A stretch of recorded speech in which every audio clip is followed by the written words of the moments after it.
Our guest this week grew up in Grosse Pointe, Michigan, and earned a BA in Communications from Denison University.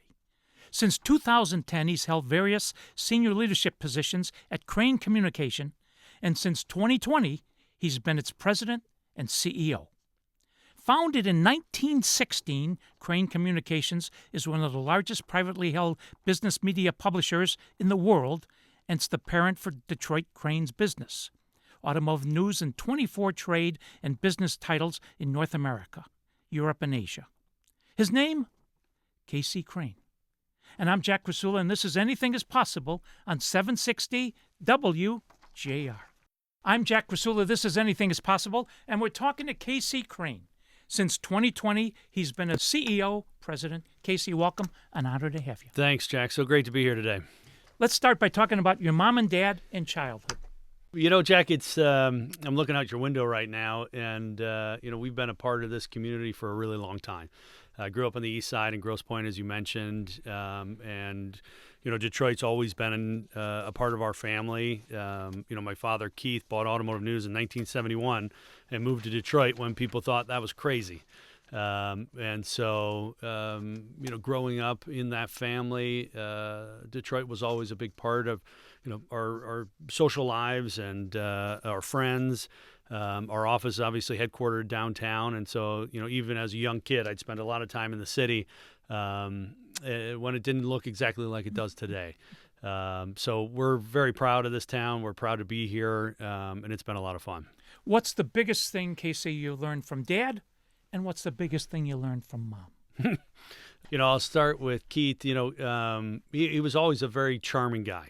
And one thing I always noticed from him was he treated everyone with great amounts of kindness, from the valet guy to anyone that was helping him out with anything. And that was something that stuck with me.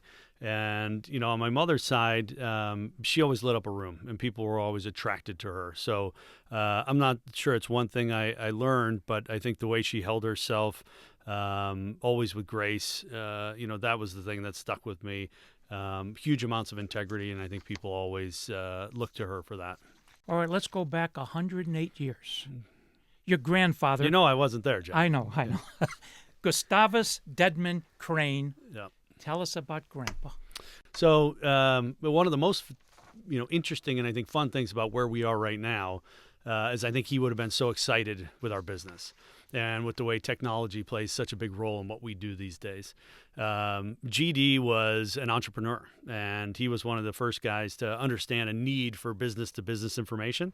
He was a stringer, a reporter for many years, and he was reporting on all these different topics and realized that there was a conversation that needed to be had at certain levels, and it wasn't being served. And so, he put our first publication together, and of all things, it was about healthcare, and it was for people that ran hospital health systems and hospitals. So I think now, if he was able to participate in what we're doing, he would think it was incredible because we can reach, these huge audiences using technology, and the opportunities just keep coming. He didn't have it at the time, the name, Crain Communications, but 1916, 108 years ago, I believe, in Louisville. That's correct. And then when he passed, your grandmother then took over. Yeah, she was an amazing woman. Tell us about her. So Gertrude was famous for her energy and her adventurous spirit. She was the chairman of our business for a couple of decades. And, you want to talk about the life of the party. Skydiving on her birthday when she was 75 or 80, racing around in a NASCAR car. This woman had a lot of spirit, and she was known for it. And, the people in our company absolutely loved her. She had a very close relationship with our employees, and I think she was really the one that set that, kind of family culture into what we appreciate in Crain today. All right. She chaired the company till 1996. And then your dad, Keith, and your uncle, Rance, took over. Talk about that partnership. Yeah, it's always great when you can find people with different strengths. And I think my father and my uncle epitomized that. Keith was a very strong salesman and, a very adept business person. My uncle was a huge entrepreneur, probably more like my grandfather. And we always joked that if either one of them was in charge, the company wouldn't be where it is today. But because they had that partnership, it worked really well. And they saw tremendous growth during that time. And, again, I think they really played to each other's strengths and were able to really grow Crain Communications to what it is today. When you were growing up, what did Dad talk about at the dinner table, Casey? Lee Iacocca. That was one of the things people always say, did you always want to get into media? Did you always want to join the family business? And I'll tell you, Keith made it look like so much fun. And every night he'd come home and he'd have these wild stories. Imagine, he's covering Detroit through Crain's Detroit Business, and he's covering auto through Automotive News. And he'd just get home from the Tokyo Motor Show, and he'd have been, having dinner with the CEO of General Motors or the mayor of Detroit. And so you'd get these amazing stories about, all the current events, what was going on. And it always seemed like so much fun. And so the dinner table stories were usually about work. As you know, family business, that's the way it goes. It's hard to draw the line between the family and the business. And so from a very young age, we all had a lot of fun participating in the company and really sharing stories. And when you have a legacy like that, there's a lot to talk about. We're talking to KC Crain. He got hired by Dad in 2002 as a reporter. Find out the great stories. When we come back, we're going to find out some more stories. And I'm Jack Krasula, and this is Anything is Possible on 760 WJR. Welcome back to Anything is Possible. I'm Jack Krasula. We're with KC Crain, CEO of Crain Communications. Let's go back 22 years, Casey. Dad hires you as a reporter. What's the first story you covered? We got to back up a little bit there, Jack. When I was coming out of school, there's two major parts of our business. There's the editorial side and there's the commercial side, sales and marketing. And you've known me long enough now. I probably come off more on the sales side, you might think. And so I always assumed coming out of college, I'd go and work for one of our commercial teams. You're right. My dad hired me, and he had different ideas. It was a very short phone call, and he said, what would you like to do for our company? I said, I love the auto industry. The sales team seemed great. I'd love to try and contribute there. And there was a long pause, and he said, you know what? You're going to be a reporter. And I said, well, Dad, writing's not my strongest suit. And he's like, well, you got plenty of time to figure it out. And that was the end of the conversation. Now, when you join an institution like Automotive News, you don't just automatically get to cover things. You've got to learn the business. You've got to understand the industry. So like all, first-time reporters, I was covering obituaries and preparing obituaries for, the occasion when stewards of the industry would pass away, and we'd have these great obituaries on hand. After that, you're graduated into, covering something as romantic as auto suppliers, maybe, tire manufacturers. And so it wasn't, maybe a couple of years went by before you learn and have the credibility to be able to cover something like General Motors. And General Motors was the first real beat I had as a reporter for Automotive News.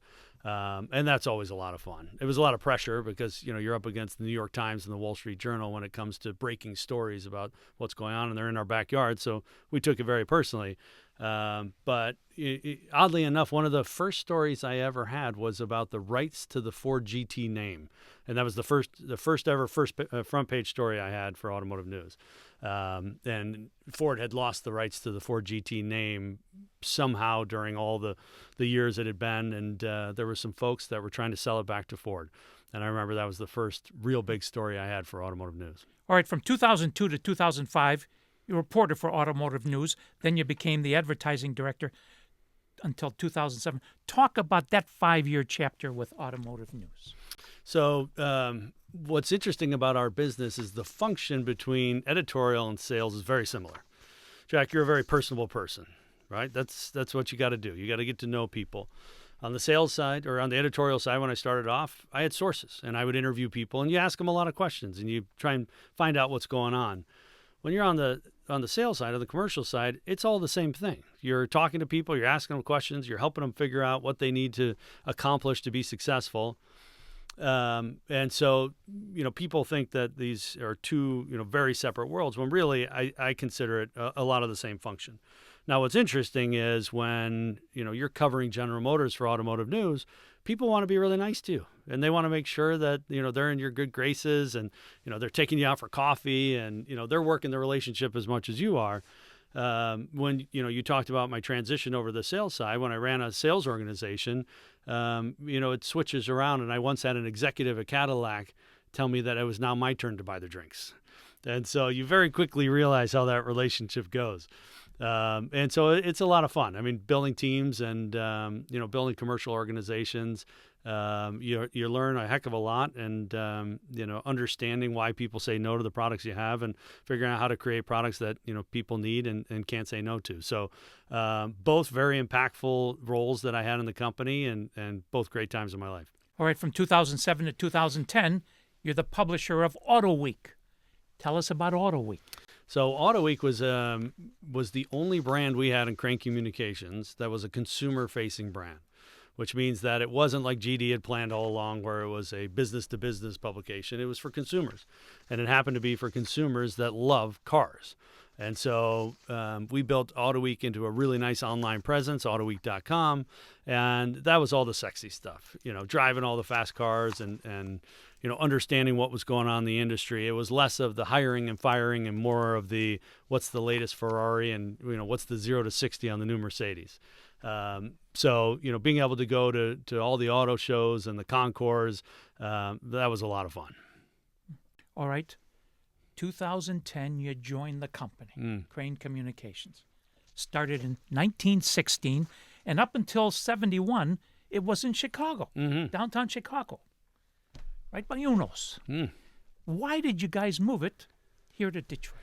So I think I mentioned that Keith was always a big car guy. When he was a teenager, he was racing cars in the streets of Chicago, and there was an opportunity to acquire automotive news. And when he approached GD about that possibility, my grandfather thought he was crazy. We're a Chicago family. Who would ever want to move to Detroit? And who knows anything about the car business? We're in healthcare and marketing, and it was Keith who said, you know what? Voting early and voting often. Exactly. Right? Exactly. And Keith was the one that said, you know what? It's a passion of mine, and I'd be happy to go do it. So he came to Detroit. There was an office here right at 375 and Jefferson Avenue, and we were in that building for a lot of years. But that was the main reason. And then over the years, as Keith became CEO and then chairman, more and more of our back office moved to Detroit. We built another building down on the river. And then about 20 years ago, we bought Brewery Park and moved the company over to Gratiot Avenue. All right. Today, 24 brands worldwide, 108 years old.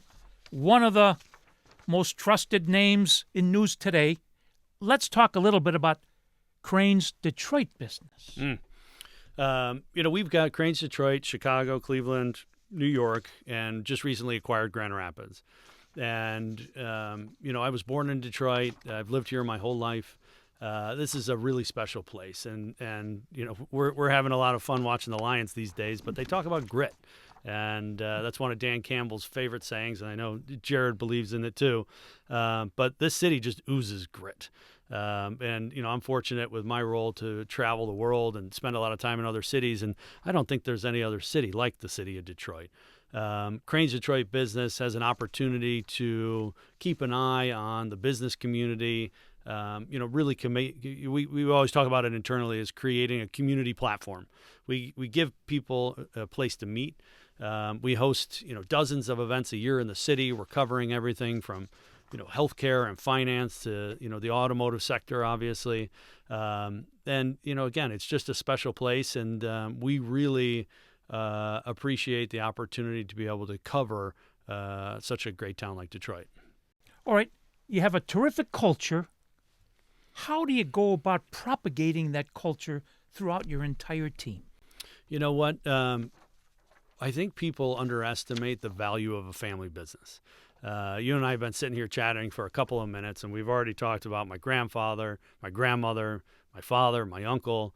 I get to work with my brother as well, and I think that goes a long way. And the people understand that this is not your typical corporation that's a public company worried about quarterly shareholder meetings.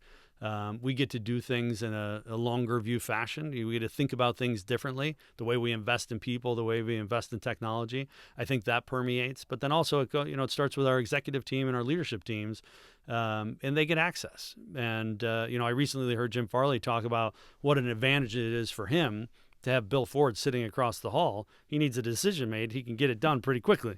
I think we benefit from that as well. People have access to me. And vice versa. And so communication moves very fast. There's not a lot of bureaucracy. And I think it creates a culture that, employees really enjoy. And one of my proudest things about our corporate culture is how many people bring their friends to our company. They get hired by Crain, they love it, and they tell their friends about it. And I think that's, some of the best word-of-mouth marketing, and, I think it's a testament to, the great culture in our company. All right, you talk about Detroit being gritty. Let's go back 10 years. It's been 10 years since the Grand Bargain. There's going to be a special event at the DIA within a week or two. Let's go back 10 years. Talk about what Jerry Rosen and others did bringing that thing together. Yeah, it's funny. My wife moved to Detroit about 15 years ago, and so she takes credit for most of the success that Detroit has had in the last 15 years. But, Well, when you golf together, you take credit for the trophies that she wins. Yeah, I wish I could. You're exactly right, though. But, 15 years ago, this was a different city. And, if you remember back to the Super Bowl in 2006, and Roger Penske's painting up the sides of buildings and, trying to put our best face forward. A lot of things have happened. Dan Gilbert coming in. How lucky is the city of Detroit to have a guy like Dan Gilbert coming in here, with the support of, families like Roger, the Penskes and the Fords and everyone else. But going back 10 years, a municipal bankruptcy. And the way this community pulled together and was able to get through it, and not only get through it, but get through it in a way that protected some of the best assets in this community, and really put us on a better footing coming out of the bankruptcy. So I think this anniversary is something the mayor and the rest of the teams need to take a lot of credit, because this city could have gone the other way. We're talking to KC Crain. When we come back, we're going to ask him about his model. And I'm Jack Krasula, and this is Anything is Possible on 760 WJR. This is Anything is Possible. I'm your host, Jack Krasula. We're with KC Crain, Crain Communications. Your model, I quote you, put buyers and sellers together. That simple? Yeah. When you say it like that, Jack, maybe we got to think about, how we go out in public with it. But it is that simple. If you take a look at any of the industries we're in or any of the geographies, I don't know if you've been to many Crain events lately, but we host over 500 live events now. And we think about those as live journalism. So it's an editorial event that covers a topic in a city or an industry, but then it's all about the people there. And, coming out of COVID, I think people now more than ever, not only do they want to network and be together, but they need it. And so that's been a premise, we've been doing for a very long time. It works super well for us. I'd go back to what you said earlier in the last segment, which is, the trusted information part. I think that also goes a long way to separate what we do from everybody else. If you come to a Crain event, not only is the content going to be completely unbiased and informational and very helpful, but the people that are there are going to be folks that you want to be with. All right, let's go back 22 years. You start, young reporter. Print was the king. Time Magazine, Sports Illustrated, etc. Sports Illustrated is down to once a month. Everything is online today. Talk about the transformation of media in these last 20-plus years. Jack, I don't think we have enough time. We got a lot to cover. So if you go back, to the early days of the internet, publishers like Crain had been doing one thing the same way for a very long time.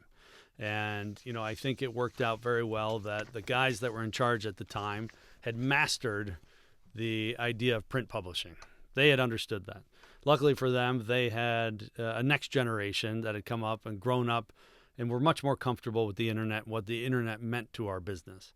I'd be lying if I told you there weren't some scary days there when you got extremely concerned about, the effect that was going to have. But you fast forward 2 decades and you understand that all it does is open up more audiences to you. It allows you to reach people in ways that you could never imagine. We send out over 1 billion emails a year. Now, Jack, that's probably too many emails. But for all of our different brands, for all of the different sectors and sections and industries and niches, we create a lot of content that reaches massive audiences. I mean, we're almost reaching 100 million people a year now across all these different brands and different industries. So, you want to talk about the evolution of an industry. It went from, a very simple model, which was sell a page of advertising, print a page of editorial, ship it to your customer. Now the sophistication around how we reach our audiences, the different platforms they want to be on. You can't just be a publisher now. You've got to be able to reach people, through application technology. You've got to be software engineers. You've got to be everywhere they are, mobile devices, in their cars streaming. Obviously we still do a lot of printing and, we'll provide that for the audiences that want it. But folks are on their desktops and they're on their mobile devices most of the day now. So, for us to be able to transition, I give so much credit to our teams and our leadership. You look at the daily newspapers, I think one of the big mistakes they made is they let their content turn into a commodity. They covered things the way that a lot of other people did, and that, really takes away the value. And so for us, good quality journalism is expensive, and we keep investing in it. And at the same time, we've got to invest in our technology and our strategies.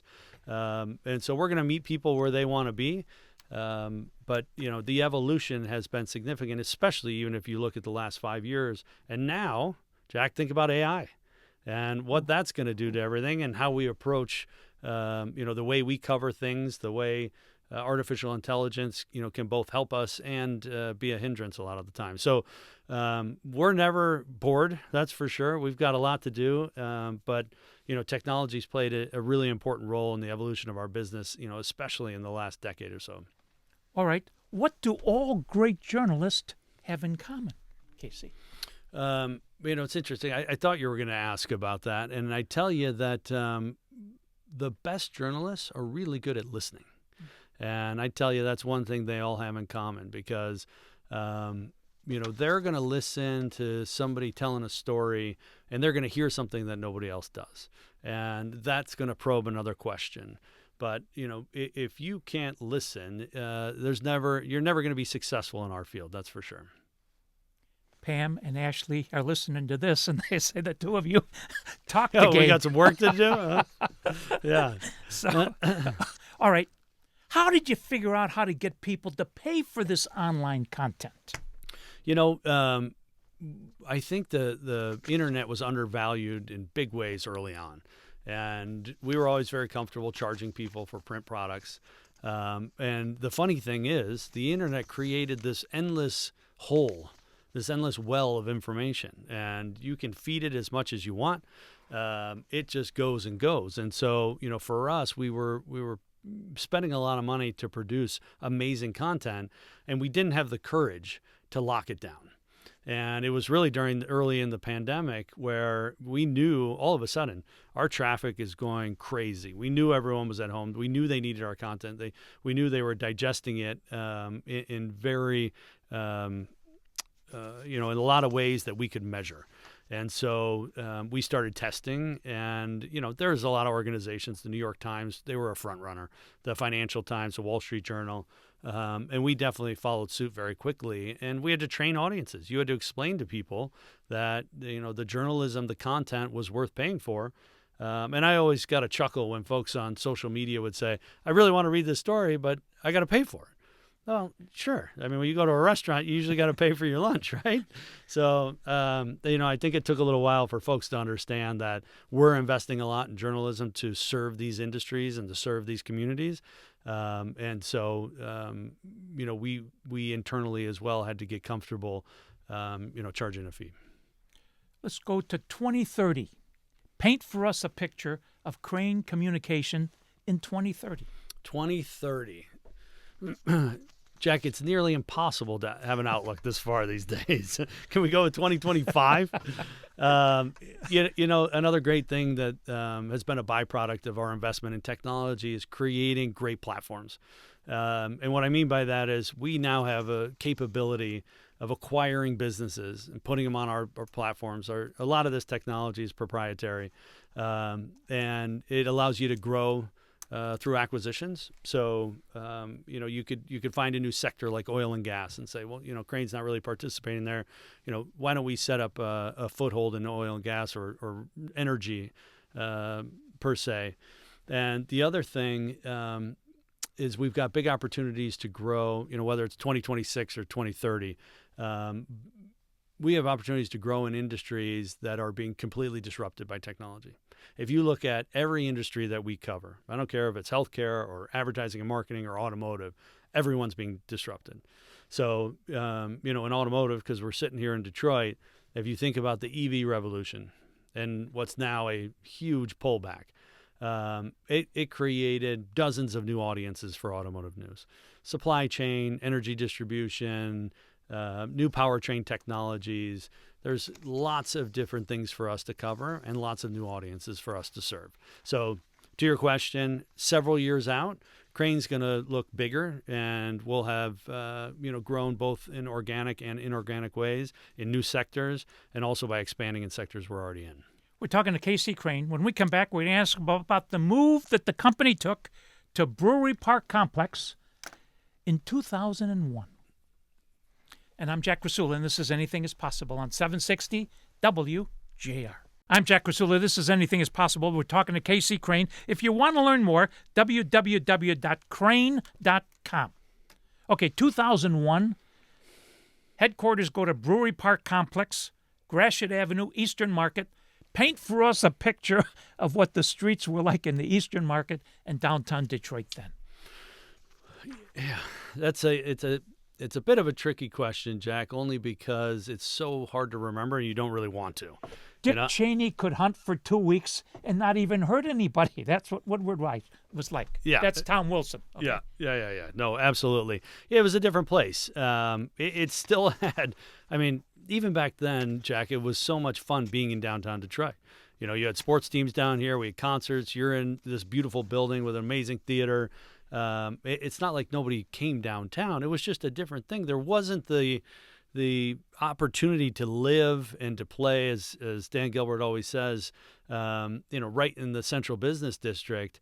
It was definitely quieter. When I got out of school, I moved to downtown Detroit, and it was lonely. There's nobody down here. There's nowhere to eat dinner. And so I quickly moved north, but now I'm so jealous of all these kids that get to come down and experience this amazing city that's really evolved over the last 2 decades. But yeah, it was a little bit more bleak in 2001. Eastern Market today, please. Eastern Market today, some amazing places to eat. We're fortunate. We're literally next door. So we walk out our back door and we're in the Eastern Market and able to go enjoy, some of the amazing food that's there. The farmers market on Tuesday has been a great addition. Farmers market over the weekend. Unfortunately, we've lost a couple of our favorite spots to fire just recently. But, I don't know if you've been to the Eastern Market during a Lions game recently, but, other than some of the unfortunate recent events, it is a lot of fun. It is packed, and it's definitely a different Detroit. All right. Let's talk about family businesses thriving through multiple generations. 80% of family businesses fail after the first generation. You're in the third. Yeah. You know what the percentages of third generations making it? I think 11%. 11%. You got it. What's the magic formula? Well, I don't think there's any magic formula. I think 80% of companies in America today are family businesses. Whether it's first, second, or third, I think you always need to have somebody in charge of putting the family first. And I think that's first and foremost. You can read 1,000 different books on the best way to sustain family businesses, what the next generation should do. They should work in another company. They need to go get their master's. They need to work for another family business. There's lots of different things you can do. I'll tell you, I think one of the biggest benefits of our business is it was vast enough that there was plenty of room for everybody. And things were changing so often that there was a huge need for generational perspective. So, when you look back at it and you say, holy smokes, you could almost call it 4 generations with the age gap with my grandmother. But in 108 years, we've had 3 generations. My brother and I have 5 children now. He's got 4, and so you got Gen 4 knocking on the door, and we're gonna have to figure these things out. But to answer your question, I don't think there's a magic bullet. It's one day at a time. And again, I think one of the most important things is as my mother always said, we just got to make sure we have another Thanksgiving. All right. One of the greatest things you ever did was convince Ashley to marry you. That's for sure. I told you I was a good sales guy. She's as nice a human being as you're ever going to meet in her life. Well, she's Canadian. And she's a phenomenal golfer. Yeah, that's true. What's it like being married to a lady that you've got no chance to ever beat? I thought we were going to save this one, but he just couldn't help himself. It's a lot of fun, and I've got 4 daughters. I love watching my girls watch Ashley play golf.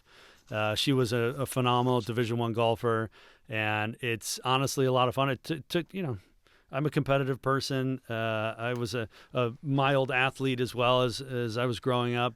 It took me a minute to get used to get my butt kicked by my wife in golf, but now, it's our date night. We love the sport, and it's a lot of fun.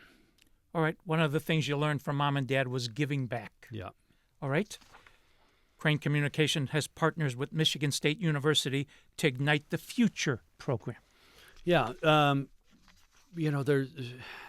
Journalism is a very challenging field these days. There aren't a lot of kids that wake up in the morning and say, geez, I really want to get into the media field. And we obviously think it's very important. If you look at what's going on in the political landscape today, local journalism means a lot, and it's important to a lot of people, and we need to make sure it stays as strong as we can. The program with Michigan State is absolutely wonderful. It's a way for us to connect to communities that we wouldn't necessarily be a part of. And it's a way for us to interact with the next generation of journalists and of media professionals. And Jack, what's fun too is now, with technology, if you want to be a journalist, doesn't mean you got to, sit behind a computer and write stories all day. You could be out in the field. You could be filming with your iPhone. You could be doing social media, uploading TikTok videos. Our field is become extremely vast. So, I think it's a lot more fun and a lot more appealing to folks. And I think this partnership is just one of the, great many partnerships we have at Crain. Since 2016, you've been the chair of the board of Detroit Children's Fund. So DCF is, it's been an incredible journey. Jack, we've got a very serious need in the city of Detroit when it comes to education. The pandemic, really set everything back. It was already a challenge before. And, I think, we got knocked down a little bit more during the pandemic. But the Children's Fund is really just to support operators of schools. That's our goal, is to find good operators of schools in the city. Could be charter schools, could be public schools. And we just want to fund people that are doing good things and supporting kids. And there's, 110,000 kids in the city of Detroit.